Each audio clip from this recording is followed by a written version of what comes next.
Movie review. Kate Mary Elizabeth Winstead kicks a whole lot of ass in a mostly generic killer thriller. The lore of the assassin protagonist isn't exactly complicated. Hired killer is a kind of job that feels like it exists on the fringes of reality while still being very real, and it comes pre-packaged with deep conflicts of both the internal and external variety.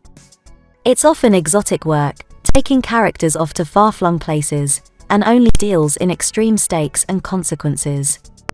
It's fish-in-a-barrel storytelling, which is why it is material that regularly generates exceedingly generic results. We've already seen a perfect example of this from Netflix in 2021, as it was this past July that the service debuted Navit Papashado's Gunpowder Milkshake, and now, a few months later, the streamer is set to do it again with the release of Cedric Nicolastroyan's Kate. Like the Karen Gillan action flick, the new movie is also a film beset and undercut by all manners of clichés, resulting in a predictable and underwhelming story, but the results are at least somewhat different. The key deviation is that the latter accentuates skill while the former is just all about hollow style, and that, at the very least, makes it more engaging and satisfying. Set in Tokyo, Japan, the eponymous Kate, Mary Elizabeth Winstead, is a young woman who has spent almost her entire life training to be and operating as a freelance assassin. Her father figure, handler Varric, Woody Harrelson, manages the targets she executes, and she employs her honed physical abilities and firearms expertise to get the job done. As always in these kinds of movies, the dominoes of trouble begin to fall when a hit goes wrong. Kate is hired to kill a key Yakuza figure, and while she successfully completes the work, she is haunted by the fact that the man is killed right in front of his young daughter Ani, Miku Martineau. 10 months of soul-searching later, she decides that she is ready for retirement, but Varric convinces her to do one last hit. Naturally, said hit winds up ruining her perfect record, as the target gets away without taking a fatal bullet, but that's the least of Kate's worries. The reason she misses is because she begins to experience side effects from being given a lethal dose of poison that has given her acute radiation sickness. Her death is guaranteed, as there is no antidote available, but with 1 day left to live she decides to spend her remaining hours hunting down those responsible and taking them with her to the grave. The ultimate reason to watch Kate is for a high dose of Mary Elizabeth Winstead excellence.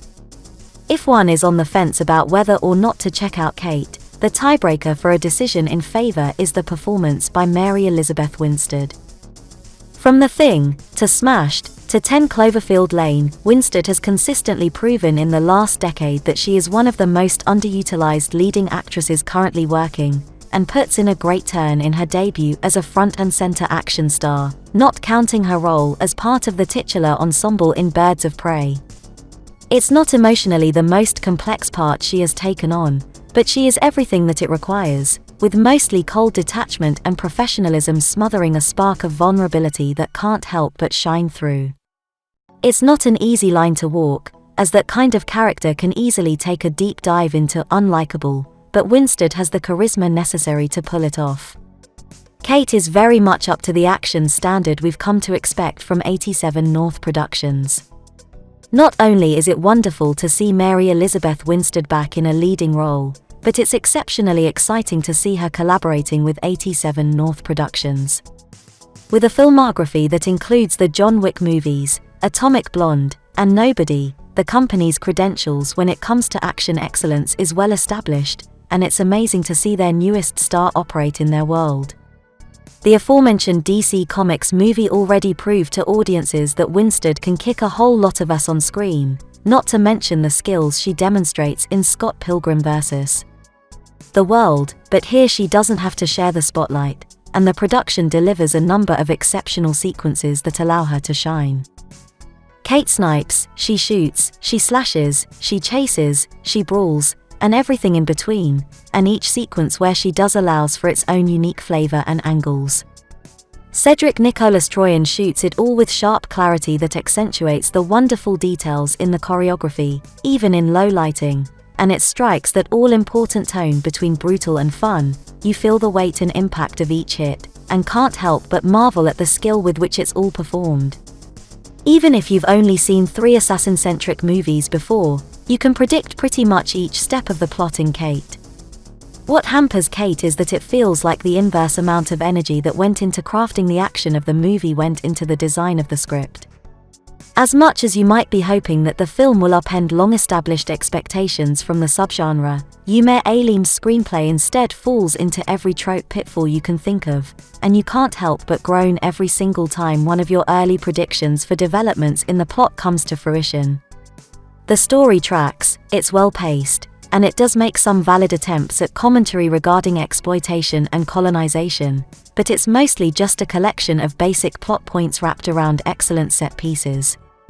Kate isn't the first movie of its kind that we've seen this year, and in the next 12 months it's wholly possible that we will see 1 or 2 whacks at the exact same concept. In that sense, the film is mostly unimpressive, but it definitely does find ways to stand out.